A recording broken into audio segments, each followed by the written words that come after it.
Ray writes, ModPo's collaborative approach really exemplifies its theory that the way to get at things is through many voices, rather than through a single authoritative voice. It turns on its head an approach that you might find in a conversation book wherein an authority is closely questioned in order to try to settle a thing directly. A collaborative close reading really does the trick. I was just thinking about what this webcast is called, Final Words, and thinking about how ModPo teaches us to read that poetically and to know that that words are not ever final, that they always echo forward and become more than they were. If there's one thing ModPo has taught me, is that 10 years is not so different from 10 weeks. Whoa. Yeah, deep.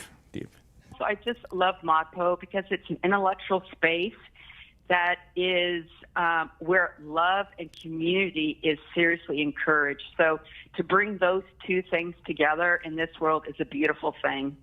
It would be not ModPo if we made people pay for it. The idea that people come and freely invest all this time and energy and haven't paid for it, it takes the whole assumption of incentivizing completely out of the picture. And it proves to each other, such as in these final words, that it is caring for others and love that motivate people to study a syllabus. And you can't pay for that. And if you do pay for that, then it isn't those things. It isn't those values. That is the pedagogy. It has nothing to do with poetry. Amen.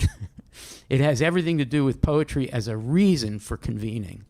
I just love everything about ModPo, but how open it is and how you can't be wrong. The wonderful thing that I'm really grateful for is that I've learned that a poem that I found impenetrable at first reading should not be abandoned, and that with close reading and listening to the videos and reading accompanying texts, I can enter the poem and be astounded, admire, and love as much as the poems I might feel an immediate connection with. This is a marvelous revelation.